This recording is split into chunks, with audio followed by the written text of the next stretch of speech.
சங்கீதம் 48 கோராகின் புத்திரருக்கு ஒப்புவிக்கப்பட்ட சங்கீத பாட்டு.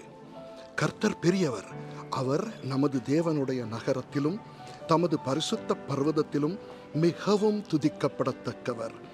வட திசையில் உள்ள சீயோன் பர்வதம் வடிப்பமான ஸ்தானமும் சர்வ பூமியின் மகிழ்ச்சியுமாய் இருக்கிறது. அதுவே மகாராஜாவின் நகரம். அதன் அரமனைகளில் தேவன் உயர்ந்த அடைக்கலமாக அறியப்பட்டிருக்கிறார். இதோ ராஜாக்கள் கூடிக்கொண்டு ஏகமாய் கடந்து வந்தார்கள். அவர்கள் அதை கண்டபோது பிரமித்து கலங்கி விரைந்தோடினார்கள். அங்கே நடுக்கங்கொண்டு பிரசவ வேதனைப்படுகிற ஸ்திரீயைப் போல வேதனைப்பட்டார்கள். காற்றினால் தர்ஷீசின் கப்பல்களை நீர் உடைக்கிறீர்.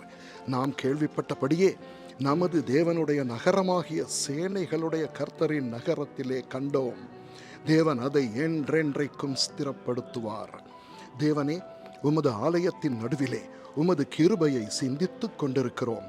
தேவனே, உமது நாமம் விளங்குகிறது போல உமது புகழ்ச்சியும் பூமியின் கடையாந்தரங்கள் பரியந்தமும் விளங்குகிறது.